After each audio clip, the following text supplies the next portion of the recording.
San Diego Comic-Con will be returning to its full glory this year, I know that's right. as opposed to last year due to the writers and the actors strike. Oh, you stink!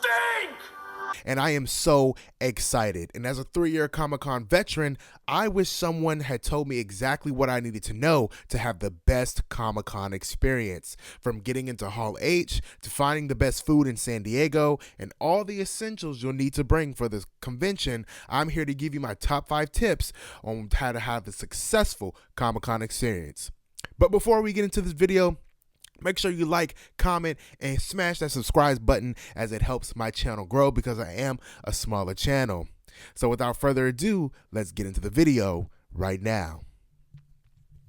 Alright guys, so tip number 1, and this is more so a further out tip for all my wannabe Comic-Con goers, but it's to get a preview night ticket if you can.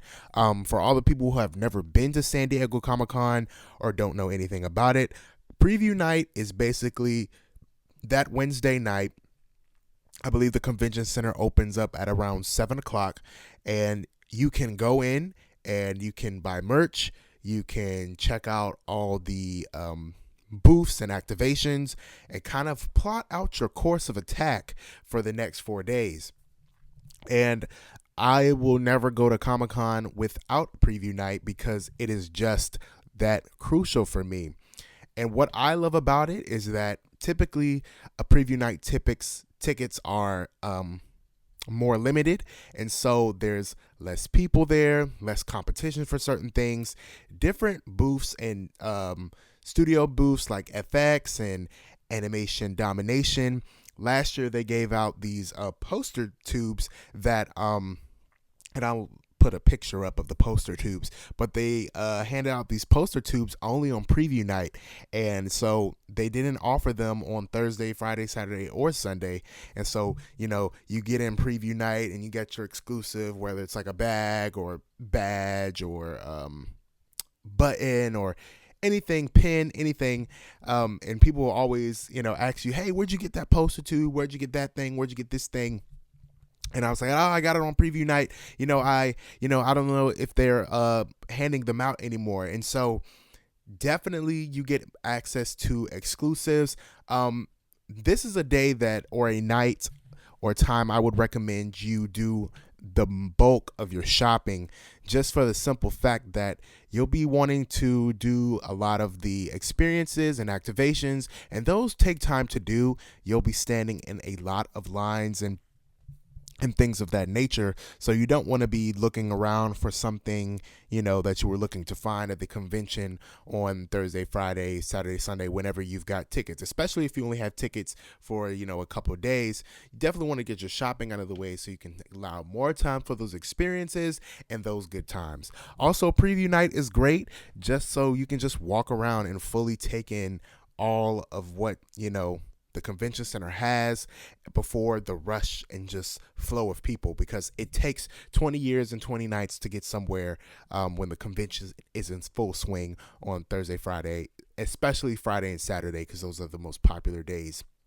And Sunday is like basically a wasteland. Everyone's just wrapping up and things of that nature. So definitely tip number 1, make sure you can get a preview night ticket if you can. And if you go through the whole ticketing process, hopefully when you get through the ticketing process, you can see a preview night availability. If you have that option, I definitely say get it.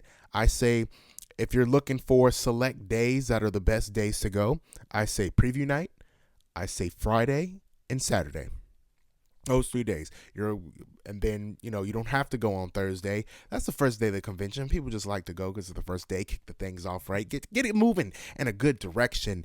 And so definitely get a preview night ticket. But what I mentioned earlier is a little bit about how you want to go preview night, do all your shopping, because the rest of the convention you'll be standing in lines. My next tip is make sure you build up your endurance and be prepared to stand in lines. A common thing that people talk about when it comes to Comic-Con, especially San Diego Comic-Con, is how it's basically line con. There's lots of lines. There's a line for pretty much everything, from the food to the experiences to the merch to to get in anywhere, even in the outside stuff that's free, lines.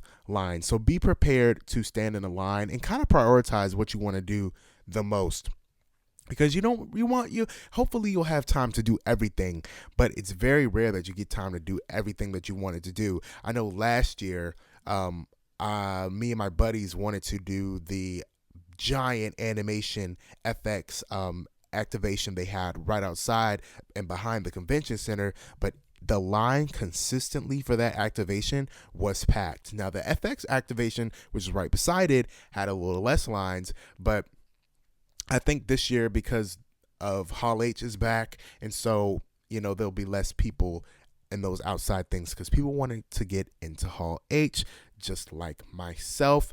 Also, quick tip: be prepared to stand in lines. If you're looking to get into Hall H, you're gonna have to stand in a line. Sometimes you may have to do overnight. Typically, in the past few years at Comic-Con, they've done a wristbanded system, and so the day before, like on Friday, at like 7:30 p.m. or 8 o'clock, the line staff will give out these wristbands that basically guarantee you a spot into Hall H the next day. What most people do, and what I'm planning to do this year, is to get a wristband, but I'll also be standing in line so I can get a good seat. I've been in the Hall H and in the back of Hall H, and it's like, oh, you're mainly watching screens. I want to be up close and personal and to see all the celebrities and everybody up close and personal. I don't want to miss that opportunity because it's so coveted. And so be prepared to stand in lines, people. This is a line con. You're going to be standing in lines. Tip 3, what will help you get through these long lines are snacks. Make sure you bring snacks. You don't want to be the guy or the gal paying $12, $15, $16, $17 for a thing of nachos and cheese and jalapenos. It's a no-brainer. Bring your own snacks, and if you want good food, just leave the convention center to get good food that's reasonable, or if anything, you'll be paying the same price, but you'll be getting a better quality food. I know when I was at Hall H last year, during different panels and things like that, they had food set up outside, and I didn't want to leave Hall H, so I was just going to get the food. And so I think I paid $20-something for a hot dog and some nachos and a drink. And so that's a bit pricey. That's a bit pricey for anyone, and for a hot dog and nacho cheese fries that you can get at any concession stand across America for a good $3, $4, $5, $6, is a bit pricey. So I recommend bringing your own snacks that'll carry you through the day, and when you want to leave, you can leave and go get good food that you might pay the same price for, but it's good food. The food in San Diego is good. I've never had any complaints about San Diego food. Going to New York, hit or a miss. San Diego, to me, everything was good. The people know how to season food out there. And so, if you don't, I don't recommend eating at the convention center. Go get some good food. Tip number 4, and it's more like a large tip. And so, this is my do's and don'ts for the gas lamp. The gas lamp is the downtown area, which is right across the street from the San Diego Convention Center. And the gas lamp is a great time, but also you'll be waiting in lines there. And so it's a very popular, very packed. I know last year they had the Paramount Plus Lodge that was actually in the gas lamp area where people were lined up and waiting. And it's a banging area. It's very fun to be around. I believe the police kind of block off a lot of the streets, so you can just walk in the streets and have yourself a ball. The only thing about that is, to catch an Uber, you might want to walk up several blocks, so it's easier to catch an Uber. Just the chaos of the gas lamp is just too much during convention times. I went when I went last year. I went earlier. I think we left either that Sunday or that Monday. No, we left Monday and got there. And we were there. No, we got there Sunday. We left Sunday, and we had Sunday, Monday, Tuesday before it got really crazy. And that's 3 days of just cool, regular San Diego. And then after that, it was a crapshoot hella people, but I don't mind it because I love to see all of my nerds, my blurs, my people in cosplay looking just to have a great time. And that's what San Diego Comic Con is. It's our time to assemble and to get together and share in the love, in many different loves, whether you like the Ninja Turtles, horror, comedy, animation, anime, superheroes, comic books, which is the actual thing. Comic books, if you try to get some celebrity sightings, last year you didn't have a lot of that because things were canceled, but this year hopefully those will come back and it'll be in full swing, which kind of leads me into my next tip number 5. Make sure you have fun. Comic-Con and any con that you go to is what you make it.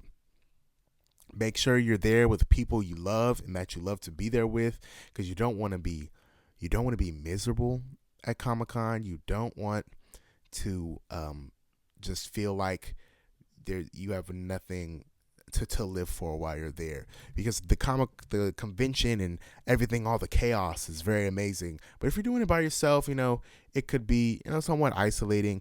But that's why you want to talk to people. That's a big thing. I know a lot of people have social anxiety, but walking around the convention center last year, I was handed.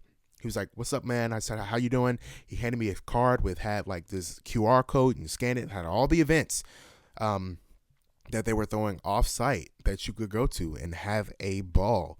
And so it is definitely what you make it. If you just want to go to the convention center and go to your hotel room and sleep, you can do that. If you want to go to the convention center, go to this after party, hang out at this activation, go to this hotel and do this thing, and go this place and do that, it can be that as well. It is what you make it, people. Comic-Con is a great time. You'll have a great time. Don't be afraid to have fun. Don't be afraid of the crowds, because everyone is there for mostly the same thing, and that is a love of comics, the love of our heroes, and just what we love. Everyone there is just about it, and it's the community of our Comic-Con that I love the most. And tap into the community, because you won't regret it. And so with that, these have been my top 5 tips to survive San Diego Comic-Con. Make sure you comment, like, and smash that subscribe button, as it helps my channel grow, as I'm a smaller channel. And this is part of a much longer series for San Diego Comic-Con. I will be bringing you vlog footage, my first vlog on this channel. I'll be doing vlog footage at San Diego Comic-Con, giving you all the ins and outs, and give you real-time footage of what's going on at the convention if you couldn't make it this year. And hopefully you'll join me there next year. I'm trying to make it an annual thing, as I love Comic-Con. I love San Diego. The weather there is perfect. It's just an amazing thing, and I feel the energy and the buzz of San Diego Comic-Con unmatched. New York Comic-Con too, but New York's more spread out. San Diego is like right in that area, and people are there for San Diego Comic-Con. So like I mentioned, this has been a Juju Writes video. Make sure you comment, like, and subscribe one more time, and keep it locked.